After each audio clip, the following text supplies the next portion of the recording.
Hello students, my self Santosh Singh और स्वागत है आप सभी का मेरे इस YouTube चैनल में, जहां आज हम लोग पढ़ने वाले क्लास 12 की माइक्रो इकोनॉमिक्स में से चैप्टर बजट के अंदर हमने क्लास फर्स्ट और क्लास सेकंड में काफी कुछ पढ़ लिया है। डेफिनेशन हो गई है, फंक्शंस हो गए।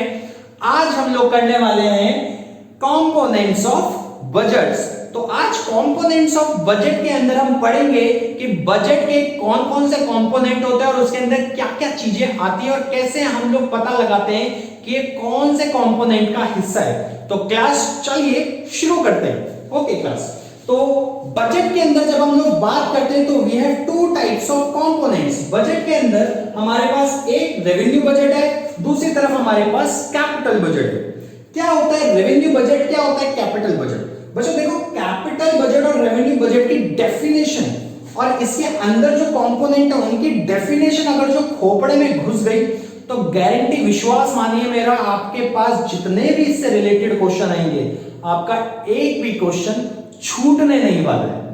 तो शुरू करते हैं। सबसे पहले आता है रेवेन्यू बजट। बच्चों देखो, इसको लिंक करने के लिए आपके पास एक ट्रिक है। जैसे अकाउंट्स के अंदर हमारे पास प्रॉफिट एंड लॉस अकाउंट होता है, इनकम एक्सपेंडिचर अकाउंट्स होते हैं, उसके अंदर हम क्या करते हैं, वहां पे हम सारे करंट ईयर से रिलेटेड खर्चे और करंट ईयर से रिलेटेड इनकम्स, वो सारी की सारी हम P&L या इनकम एक्सपेंडिचर अकाउंट्स में डालते हैं। सेम एज इट इज यहां पे भी रेवेन्यू बजट भी वही बजट है जो during a year, current year, इसके अंदर करंट ईयर से रिलेटेड जितने भी रिसिप्ट्स आएंगे या जितने भी एक्सपेंडिचर्स आते हैं वो इस अकाउंट में या वो इस बजट में डाले जाते हैं। इसमें एसेट्स और लायबिलिटी से कोई लेना देना नहीं है। एसेट्स लायबिलिटी बिल्कुल भी इफेक्ट नहीं होती है। एक बार और रिपीट कर रहा हूं, रेवेन्यू बजट वो बजट होता है जो करंट ईयर के रिसिप्ट्स और करंट ईयर के एक्सपेंडिचर से रिलेटेड होता है। ये एसेट्स और लायबिलिटी पे कोई भी असर नहीं डालता है। दूसरी तरफ हमारे पास है कैपिटल बजट। कैपिटल बजट को आप बैलेंस शीट से लिंक कीजिए। बैलेंस शीट के अंदर हमारे पास दो अकाउंट्स आते हैं, एक आता है मेरे पास एसेट साइड, एक आता है मेरे पास लायबिलिटी साइड। तो कैपिटल बजट वो बजट है जो मेरे एसेट्स और लायबिलिटी को इंपैक्ट डालता है, असर डालता है। मैं एक बार और रिपीट कर रहा हूं, कैपिटल बजट वो बजट होता है जो मेरी एसेट्स और लायबिलिटी को असर डालता है, मेरी एसेट लायबिलिटी में इंपैक्ट डालता है। तो स्टार्ट करते हैं कैपिटल बजट से ही। तो पहला आता है मेरे पास कैपिटल रिसिप्ट्स। क्या होता है भैया ये कैपिटल रिसिप्ट्स, जरा समझते हैं। कैपिटल रिसिप्ट्स वो रिसिप्ट्स होता है जो या तो मेरी क्रिएट करता है लायबिलिटीज को या फिर रिड्यूस करता है एसेट्स को। ये स्टूडेंट्स, तो जैसे कि अभी आगे आपने देखा कि हमारे कैपिटल रिसिप्ट्स वो रिसिप्ट्स होते हैं जो हमारी या तो लायबिलिटी को क्रिएट करते हैं या तो लायबिलिटी बढ़ाते हैं या फिर मेरी एसेट्स को रिड्यूस करते हैं। तो अब ऐसे कौन कौन से आइटम्स हैं, ऐसे कौन कौन सी चीजें हैं जो हमारी बजट के अंदर इंक्लूडेड है जिससे या तो मेरी लायबिलिटी इंक्रीज हो रही है या फिर मेरी एसेट्स रिड्यूस हो रही है। तो चलिए देखते हैं और एक एक करके समझते हैं। फर्स्ट पॉइंट आता है बोरोइंग्स। बोरोइंग्स का मतलब लोन लेना। जब गवर्नमेंट लोन लेती है, ऑब्वियस सी बात है, जब लोन ले रही है तो बोरोइंग हमारी क्या बढ़ा रहा है, लायबिलिटी। लोन किस साइड आता है, लायबिलिटी की तरफ। तो हमारी क्या क्रिएट कर रहा है, लायबिलिटी। तो ये कौन सा रिसिप्ट है, पैसा आ तो रहा है, लेकिन ये पैसा कौन सा आ रहा है, ये मेरा रेवेन्यू का पैसा आ रहा है या मेरा ये कैपिटल का पैसा है। तो मैं कैसे पता लगाऊं? तो मेरे को सिर्फ चेकआउट करना है कि मेरी एसेट्स लायबिलिटी पे इंपैक्ट तो नहीं डाल रहा है। तो हमने जब देखा ये तो है बोरोइंग।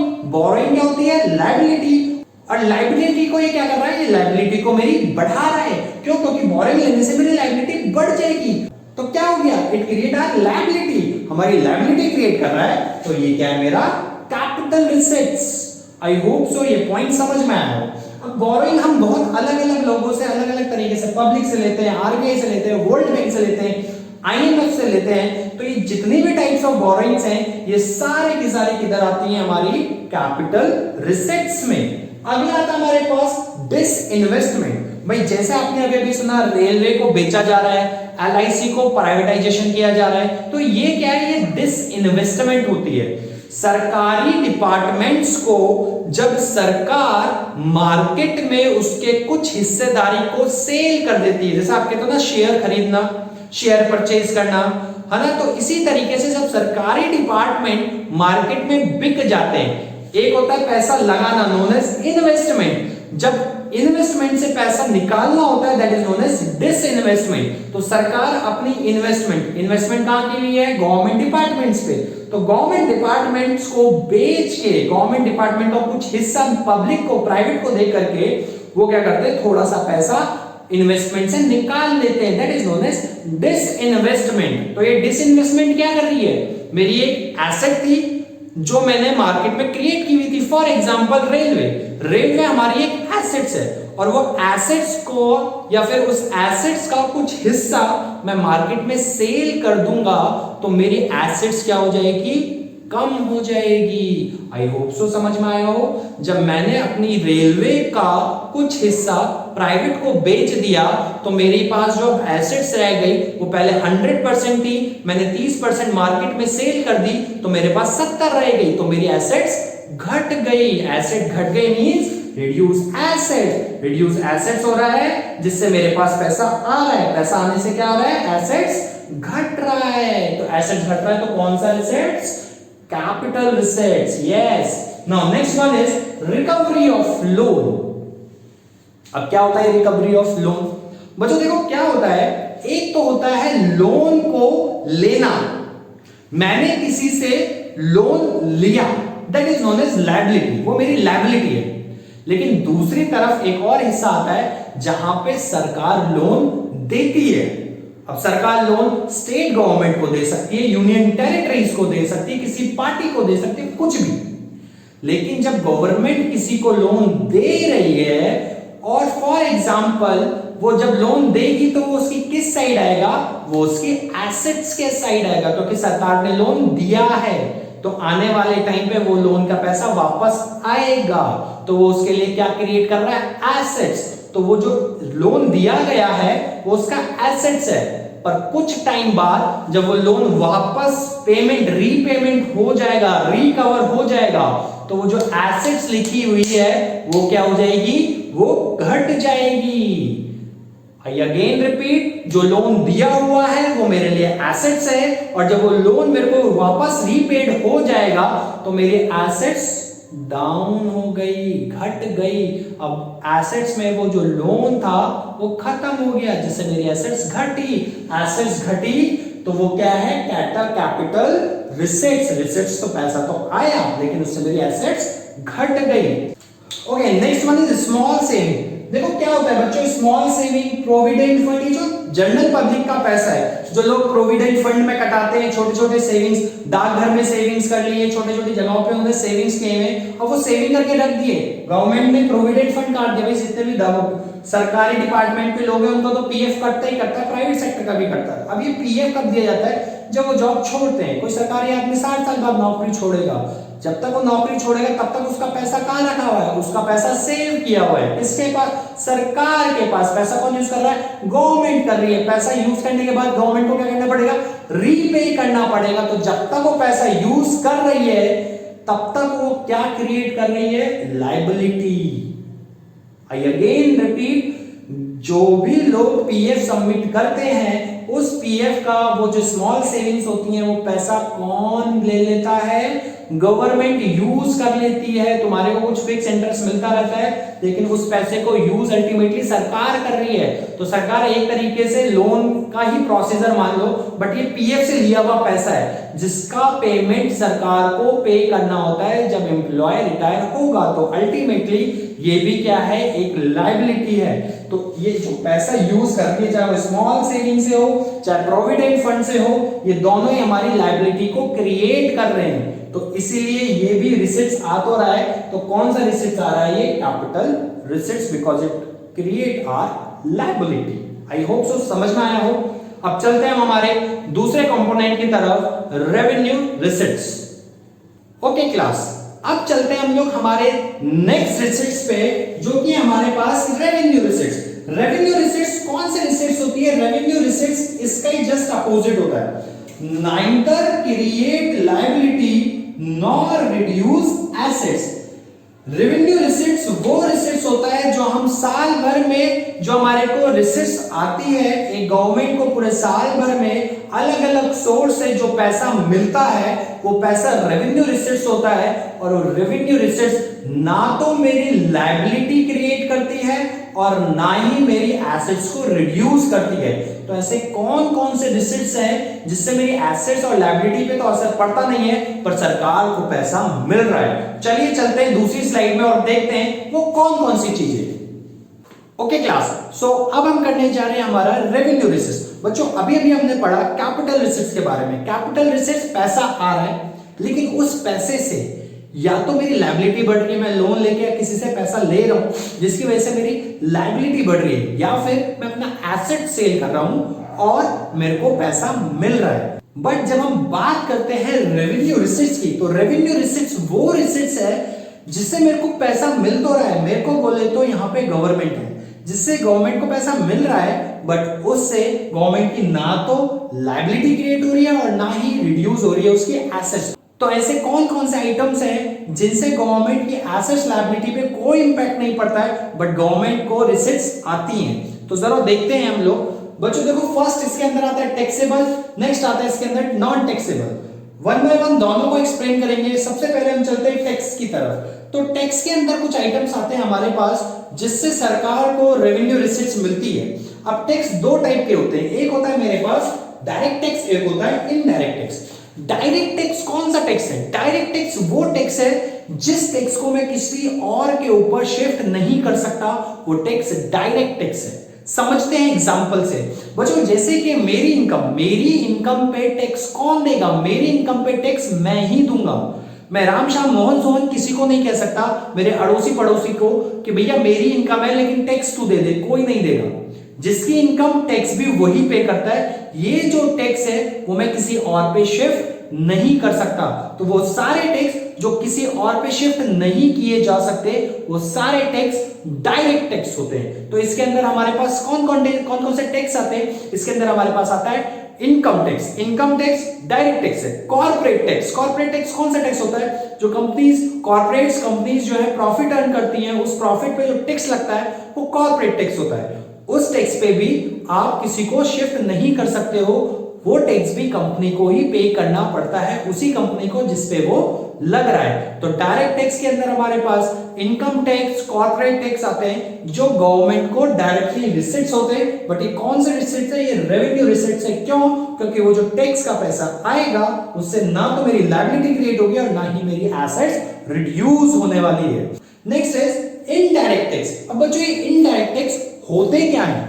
इनडायरेक्ट टैक्स वो टैक्स होते हैं जो शिफ्ट हो जाते हैं, जिसको मैं अपने से किसी और पे शिफ्ट करवा सकता हूं। एग्जांपल से समझते हैं बच्चों। फॉर एग्जांपल इस पेन का एक मैन्युफैक्चरर है जिसने इस पेन को मैन्युफैक्चर किया और इस पेन को उसने दे दिया एक होलसेलर को।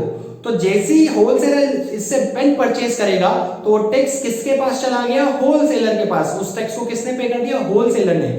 होलसेलर रिटेलर को सेल करेगा जिसमें वो टैक्स इंक्लूड करके देगा, जिसका मतलब क्या हुआ? अब वो जो टैक्स का पैसा है वो किसने पे किया?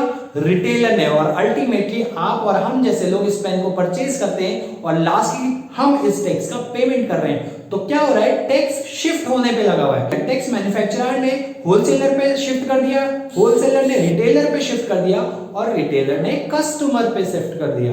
तो ये शिफ्टेबल टैक्स है। तो ये जितने भी टैक्स शिफ्ट हो सकते हैं वो सारे के सारे टैक्स कौन से टैक्स कहलाते हैं? वो कहलाते हैं इनडायरेक्ट टैक्स। अब इस इनडायरेक्ट टैक्स के अंदर हमारे पास हाल फिलहाल में जीएसटी है। हमारे देश के अंदर जीएसटी है, गुड एंड सर्विस टैक्स। ये भी क्या है? शिफ्टेबल। आप जो भी आइटम अपने घर पे परचेज करके लेके आते हो उसमें जीएसटी लगा हुआ होता है। आप चाहे पेन लाओ, कॉपी लाओ, किताब लाओ, बोर्ड लाओ, चेयर लाओ, टेबल लाओ, कुछ भी आइटम लेके आओ, A to Z आइटम में टैक्स इंक्लूडेड होता है और आप अल्टीमेटली पे करते हो उस टैक्स को। तो ये टैक्स जब तक शिफ्ट होता रहेगा जब तक उसका अल्टीमेट फाइनल कंज्यूमर उसको कंज्यूम नहीं कर लेता, तब तक वो शिफ्ट होता रहता है। नेक्स्ट आता है वेट टैक्स। जीएसटी से पहले हमारे देश में वैट और सेल्स टैक्स चला करते थे। तो ये सारे के सारे इनडायरेक्ट टैक्स है। इन सभी से सरकार को पैसा आता तो है बट ये पैसा ना तो क्रिएट कर रहा है मेरी लायबिलिटी और ना ही मेरी एसेट्स को रिड्यूस करता है। ओके क्लास, टैक्सेबल आइटम्स के बाद अब हम चलते हैं हमारे नॉन टैक्सेबल आइटम। ऐसे कौन कौन से नॉन टैक्सेबल आइटम्स है जिससे गवर्नमेंट को रेवेन्यू जनरेट होता है। ओके स्टूडेंट्स, तो अब हम आते हैं हमारे नेक्स्ट टॉपिक की तरफ, non taxable items. Non taxable items वो आइटम्स होते हैं जिसके अंदर सरकार को रेवेन्यू रिसीट्स होता तो है, पर उससे सरकार की कोई भी एसेट्स लायबिलिटी पे कोई अंतर नहीं आता है। तो इसके अंदर सबसे पहला आता है हमारे पास बच्चों फीस। तो फीस क्या है बच्चों? हमारे देश के अंदर बहुत सारे सरकारी स्कूल्स है, केंद्रीय विद्यालय है, नवोदयास है, बहुत सारे ऐसे सरकारी हॉस्पिटल्स है जो एक बहुत छोटी सी अमाउंट का फी चार्ज करते हैं और उसमें आपको एजुकेशन देते हैं, उसमें आपको हेल्थ फैसिलिटीज देते हैं। तो वो सारी फीस जो सरकार को कलेक्ट होती है, जो उन हॉस्पिटल्स को, उन स्कूल्स को कलेक्ट होती है, वो अल्टीमेटली रेवेन्यू रिसीट्स में जाती है। क्यों? क्योंकि वो हमारी एसेट्स लायबिलिटी पे कोई भी इंपैक्ट नहीं डालते हैं। नेक्स्ट आता है हमारे पास फाइन। बच्चों आप सभी ने देखा हुआ है कि सरकार बहुत अलग अलग चीजों पे जो भी लॉ एंड ऑर्डर तोड़ता है तो उसके ऊपर कोई फाइन चार्ज करती है। तो वो सारे फाइन हमारे रेवेन्यू रिसीट्स के अंदर आते हैं। आप लोग स्कूटी बाइक्स लेके जाते हो, आप पुलिस वाले पकड़ लेते हैं तो पुलिस वाले आपका एक चालान काट देते, तो वो चालान का अमाउंट कहां जाता है? वो भी रेवेन्यू रिसीट्स के अंदर जाता है। Okay, now next one is interest on loan. बच्चों इसको बड़े ध्यान से समझना, बहुत सारे बच्चे कंफ्यूज होते हैं कि इंटरेस्ट ऑन लोन हमारा रेवेन्यू रिसीट्स क्यों है।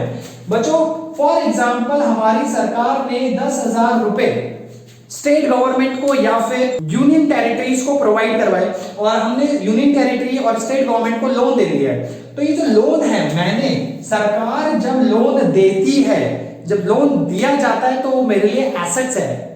जब लोन दिया जाता है, दोबारा बता रहा हूं, समझो इसको ध्यान से, जब लोन दिया जाता है तो मेरे लिए एसेट्स है, लेकिन जब लोन लिया जाता है तो मेरे लिए लायबिलिटी है। तो सरकार जब स्टेट गवर्नमेंट को, यूनियन टेरिटरीज को लोन देती है तो मेरे लिए एसेट्स है। मेरा मतलब सरकार से है यहाँ पे, तो सरकार का एसेट्स बढ़ गया। लेकिन इस पे फॉर एग्जांपल सरकार 100 रुपीज इंटरेस्ट का चार्ज कर रही है, तो ये जो इंटरेस्ट है, ये इंटरेस्ट इस एसेट्स को कोई इंपैक्ट नहीं डालेगा, ना तो एसेट्स बढ़ेगी ना एसेट्स घटेगी। 100 रुपए इंटरेस्ट का चार्ज है। वो क्या चार्ज है कि भैया तूने मुझसे 10,000 रुपए दे रखा है, उसका तेरे को पेमेंट करना पड़ेगा 100 रुपए। ये सर चार्ज है, इस पे कोई इंपैक्ट नहीं पड़ता है। आप लोग भी जब लोन लेते हो और लोन पे इंटरेस्ट पे करते हो तो लोन अमाउंट, प्रिंसिपल अमाउंट अलग होती है, इंटरेस्ट अमाउंट अलग होती है। तो जब आप इंटरेस्ट का पेमेंट करते हो तो क्या लोन के अमाउंट पे कोई इंपैक्ट आएगा? नहीं आएगा। तो एसेट्स पे कोई भी इंपैक्ट नहीं आता है जब आप उसका इंटरेस्ट पे करते हो। तो इंटरेस्ट जो है हमारा एक रेवेन्यू रिसीट, सरकार को पैसा आ रहा है लेकिन उससे उसके एसेट्स पे कोई भी फर्क नहीं पड़ रहा है, इसलिए ये क्या है?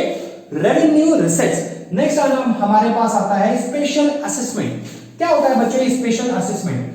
फॉर एग्जाम्पल बेटा ये घर है और ये घर इन रामू काका का है और ये रामू काका बड़े बूढ़े हो चुके हैं और अभी इनकी डेथ हो गई। ठीक है जी, इनकी डेथ होने के बाद इस प्रॉपर्टी पे, जो इनकी ये प्रॉपर्टी है, इस प्रॉपर्टी पे किसी ने भी क्लेम नहीं किया। रामू काका जी के आगे पीछे ऊपर नीचे कोई नहीं था।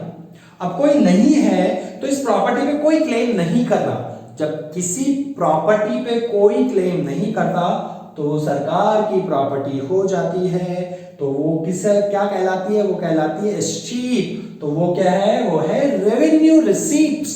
Now next one is special assessment. बच्चों रेवेन्यू स्पेशल असेसमेंट क्या होता है जरा हम लोग समझते हैं एग्जांपल से। फॉर एग्जांपल मेरा एक घर है जिसकी कीमत 50 लाख रुपए। अब सरकार ने क्या करा, यहाँ आसपास रोड बना दी, सड़कें अच्छी खासी बड़े चकाचक कर दिए, फ्लाईओवर्स, मेट्रो, एयरपोर्ट, यहाँ आसपास बहुत बड़े डेवलपमेंट कर दिया। और डेवलपमेंट होने के बाद क्या हुआ, इस जो मेरा घर है उसका जो रेट है वो 50 लाख से बढ़कर 1 करोड़ हो गया।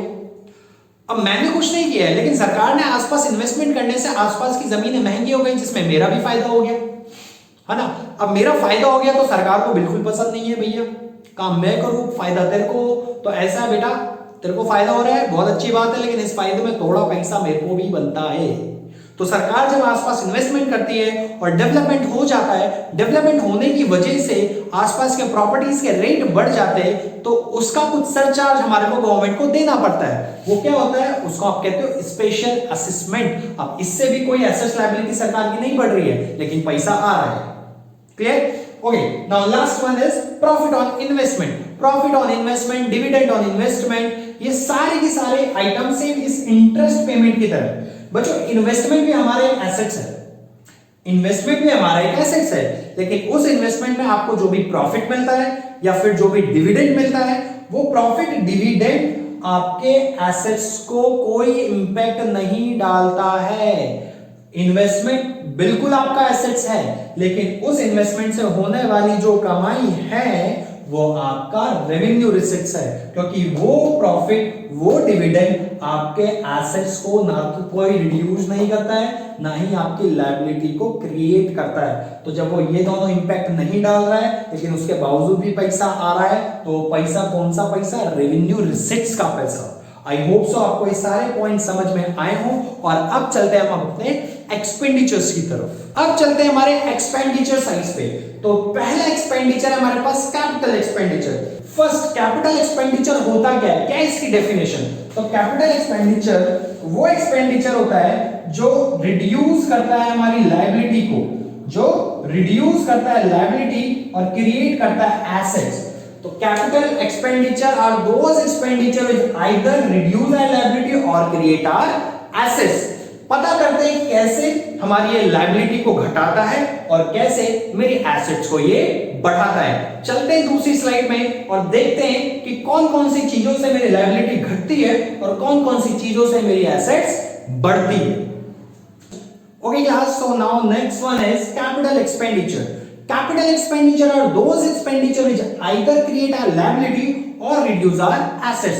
Capital expenditure वो expenditure होते हैं जिसको खर्च करने से, भैया खर्च करने से या तो मेरे पास assets आ जाएगा या तो मैं उसको खर्च करके अपनी liability को घटा दूंगा। तो ऐसे कौन कौन से खर्चे हैं जो मेरे कैपिटल एक्सपेंडिचर के अंदर आते हैं और मेरी एसेट्स और लायबिलिटी को इंपैक्ट डालते हैं, मेरी लायबिलिटी को घटा देते हैं, मेरे एसेट्स को या तो फिर बढ़ा देते हैं। तो जरा देखते हैं ऐसे कौन कौन से एक्सपेंडिचर्स हैं। तो सबसे पहले नंबर पे आता है expenditure on the acquisition of land, building, machinery, equipment etcetera. भाई ये सारी की सारी सरकार की एसेट्स को बढ़ा रही है। सरकार पैसा खर्च कर रही है, कोई लैंड एक्वायर कर लिया, कोई मशीनरी ले ली, कोई उसने इक्विपमेंट्स ले लिए, तो गवर्नमेंट के लिए वो सारे के सारे एक्सपेंडिचर कौन से एक्सपेंडिचर हो जाएंगे? कैपिटल एक्सपेंडिचर हो जाएंगे। क्यों? क्योंकि उसकी एसेट्स बढ़ रही है, पैसा गया, एसेट्स बढ़ा तो खर्चा होगा, पर कौन सा खर्चा? कैपिटल एक्सपेंडिचर का खर्चा। तो वो सारे खर्चे जिससे मेरी या तो एसेट्स बढ़ जाए या लायबिलिटी घट जाए, वो सारे के सारे खर्चे कैपिटल एक्सपेंडिचर के खर्चे कहलाते हैं।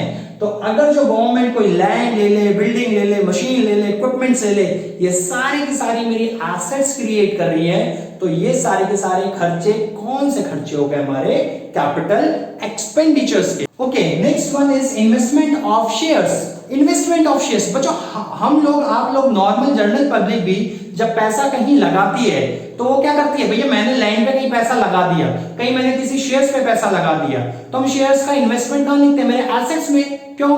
क्योंकि आने वाले समय में वो मुझे पैसा और बना के देगा, तो वो इन्वेस्टमेंट क्या है? वो इन्वेस्टमेंट मेरे लिए एसेट्स है। Same asset as it is, जब गवर्नमेंट अपना पैसा इन्वेस्ट करती है शेयर्स पे, तो वो पैसा भी सरकार की एसेट्स क्रिएट कर रहा है, वो इन्वेस्टमेंट है। इन्वेस्टमेंट हमारी एसेट्स होती है, तो अगेन ये क्या क्रिएट कर रहा है? मेरी एसेट्स क्रिएट हो रहा है, पैसा खर्च होके वो इन्वेस्टमेंट बन रहा है, और इन्वेस्टमेंट क्या होती है? मेरी एसेट्स को बढ़ा रही है, और एसेट्स बढ़ रही है तो खर्चा कौन सा खर्चा? कैपिटल एक्सपेंडिचर का खर्चा।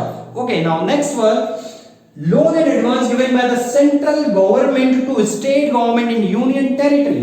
बच्चों सरकार पैसा लोन पे दे देती है, स्टेट गवर्नमेंट को दे देती है, यूनियन टेरिटरीज को दे देती है। भैया कभी कभी उनके पास फंड की कमी हो जाती है, तो वो सरकार से लोन ले लेते हैं कि भैया हमारे स्टेट में प्रॉब्लम चल रही है, मुझे इतने लोन की रिक्वायरमेंट है, गवर्नमेंट उनको लोन प्रोवाइड कर देती है। तो लोन दे रही है, लोन दे रही है, तो आने वाले समय में वो लोन वापस आएगा, तो वो क्या क्रिएट हो रही है? मेरी एसेट्स। जब हम लोन लेते हैं तो मेरी लायबिलिटी क्रिएट करता है, जब हम लोन देते हैं तो पैसा जा तो रहा है पर वो मेरी एसेट्स क्रिएट कर रहा है, और एसेट्स क्रिएट हो रही है, खर्चा हो रहा है, लेकिन उस खर्चे से एसेट्स आ रही है, तो एसेट्स हो रही है, तो वो मेरा कौन सा खर्चा है? कैपिटल एक्सपेंडिचर का खर्चा। आई होप सो ये पॉइंट समझ में आया हो। Okay, now next one is repayment of loan. बच्चों देखो, हमने लोन लिया था कोई, मैंने लोन लिया 10,000 का, फॉर एन एग्जाम्पल मैंने 10,000 का मैंने आपसे लोन लिया। भाई मैंने आपसे लोन लेके रख लिया, मेरी बढ़ गई लायबिलिटी, अभी मेरे पास अच्छा खासा पैसा हो गया, अभी मैं चाहता हूं मैं इस लोन का रीपेमेंट कर दूं। तो भैया मैंने पैसा निकाला और आपको दे दिया कि भैया ये लो अपना पैसा जो आपने मेरे को मेरे काम पे टाइम पे दिया था, अब मेरे पास पैसा आ गया है, तो मेरा बुरा वक्त खत्म हो गया है, तो मैं अपना लोन चुकता करना चाहता हूं। तो मैंने अपना लोन दिया, लोन देते साथ ही मेरी लायबिलिटी घट गई, लोन देते साथ ही मेरी लायबिलिटी घट गई, लायबिलिटी घट गई, खर्चा हो गया, तो लायबिलिटी भी घटी, खर्चा भी हुआ, तो कौन सा खर्चा? कैपिटल एक्सपेंडिचर का खर्चा। आई होप सो ये सारे पॉइंट्स आपको समझ में आए हो।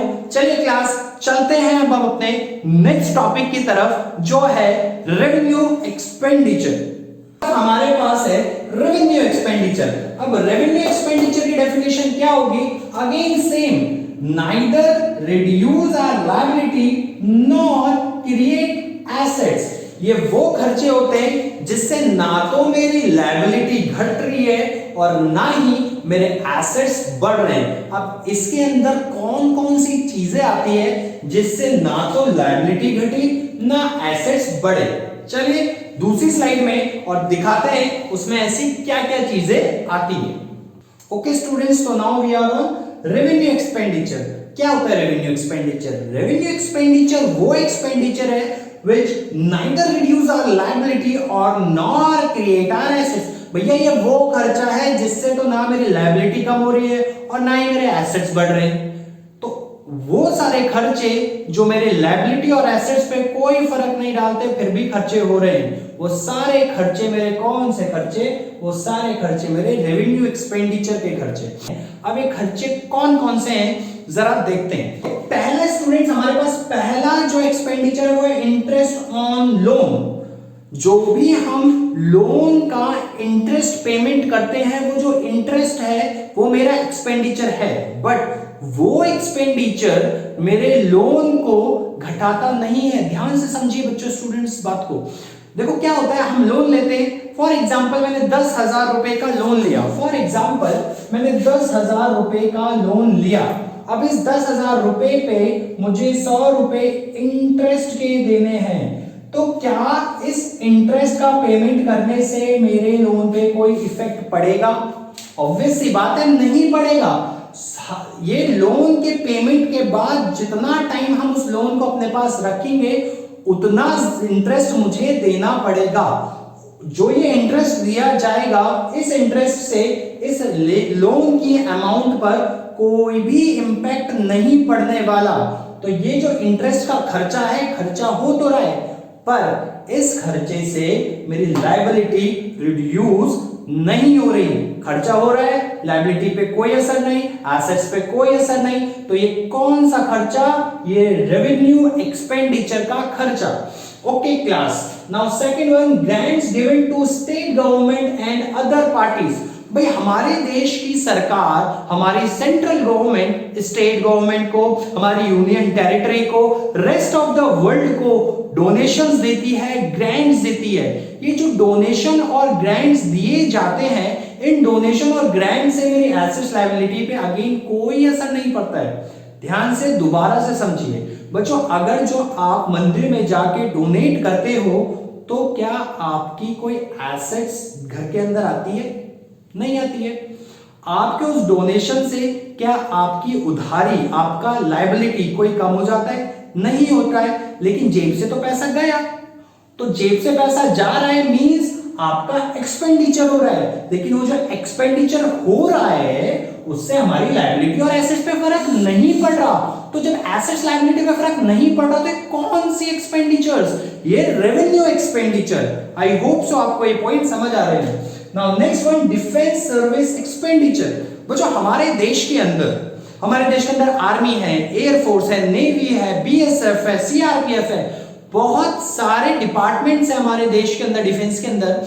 अब उस डिफेंस को सरकार चला रही है, सरकार उनको एक जगह से दूसरी जगह भेजती है, आने जाने का खर्चा, लाने ले जाने का खर्चा, खाना पीना, रहना सहना, ये सारा का सारा जिम्मेदारी सरकार अपने ऊपर लेती है ताकि हम अपने देश में अपने बॉर्डर्स को सेफ रख सकें।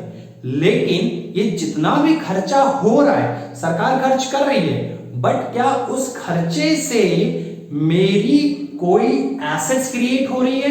नहीं हो रही है। क्या मेरी लायबिलिटी कोई रिड्यूस हो रही है? नहीं हो रही है। तो ये जो खर्चा है, तो ये कौन सा खर्चा है? ये रेवेन्यू एक्सपेंडिचर का खर्चा है। इसके बाद बच्चों हमारे पास आता है expenditure on education and health. हमारे देश के अंदर सरकार एजुकेशन, बेसिक एजुकेशन के ऊपर सरकार खर्चा करती है, जिसमें सरकार कॉपी, किताब, जूता, चप्पल, कपड़े, बच्चों को सारी चीजें सरकारी स्कूल में प्रोवाइड करवाई जाती हैं। अब ये सरकार का खर्चा है जिससे उसकी कोई लायबिलिटी और एसेट्स पे इंपैक्ट नहीं पड़ रहा है, लेकिन फिर भी सरकार का खर्चा हो रहा है। सरकार ने अभी वैक्सीनेशन लगाया, कोविड में सबका वैक्सीनेशन हुआ है, फ्री ऑफ कॉस्ट हुआ है। तो ये भी क्या है? हेल्थ केयर के ऊपर खर्चा है, बेसिक हेल्थ केयर पे सरकार खर्च करती है। इन सभी खर्चों से हमारे किसी भी एसेट्स और लायबिलिटी पे कोई इंपैक्ट नहीं पड़ता है, पर खर्चा हो रहा है, एक्सपेंडिचर हो रहा है। तो कौन सा एक्सपेंडिचर? ये रेवेन्यू एक्सपेंडिचर का एक्सपेंडिचर। लास्ट वन है सब्सिडी। सब्सिडी आप सभी जानते हो, गैस सिलेंडर पे हमारे को सब्सिडी मिलती है। हमारे को सरकार अलग अलग तरीके से सब्सिडी प्रोवाइड करती है, किसानों को फर्टिलाइजर्स पे करती है, गरीब लोगों को खाने पीने में देती है सब्सिडी। अलग अलग तरीके से अलग अलग स्लैब्स में लोगों को सरकार सब्सिडी प्रोवाइड करती है। तो ये सब्सिडी का पैसा भी कभी वापस आने वाला नहीं है, लेकिन इस सब्सिडी को देने से हमारी कोई एसेट्स और लायबिलिटी इंक्रीज डिक्रीज नहीं हो रही है। अगेन सरकार का खर्चा हो रहा है, बट इससे कोई भी एसेट्स लायबिलिटी पे इंपैक्ट नहीं पड़ रहा है। तो जब एसेट्स और लायबिलिटी पे इंपैक्ट नहीं पड़ रहा है, तो ये कौन सा खर्चा हुआ? ये हमारा रेवेन्यू एक्सपेंडिचर का खर्चा होता है। ओके क्लास, आज के लिए इतना ही। मिलते हैं हम लोग अब अपनी नेक्स्ट क्लास में। Thank you class.